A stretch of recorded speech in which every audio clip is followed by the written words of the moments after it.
maalin ka hor dowladda Soomaaliya ayaa shaacisay inay bilaabayso qorshe lagu soo celinayo hantida dowladda isla markaana dhammaan deegaanada dalka laga bilaabi doono oo ay ku jirta Somaliland. Hayeeshee waxaa hadalkaas maanta jawaab adag ka bixisay Somaliland. War-saxaafadeedkan ka soo baxay xafiiska wasiirka warfaafinta Somaliland Cabdiraxmaan Cabdillaahi Faarax Guri Barwaaqo ayaa waxaa lagu sheegay in hadalka ka soo yeeray gudoomiyaha guddiga badbaadinta iyo soo celinta hantida qaranka Soomaaliya ahna wasiirka waxbarashada Soomaaliya Xildhibaan Cabdullaahi Goodax Barre uu yahay mid la iska yiri waa sida ay hadalka u dhigeen.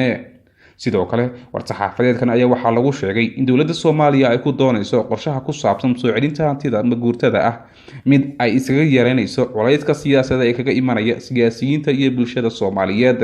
waxaa gabagabadii wasiirka warfaafinta Somaliland war-saxaafadeedkan uu soo saaray uu ugu baaqay dowladda Soomaaliya in ay ka noqoto hadallada qaar sidoo kalena ay ka joojiso faragelinta qaawan ee mar walba ku sameynayso. Somaliland ayaa aaminsan in ka go'day Soomaaliya inteeda kale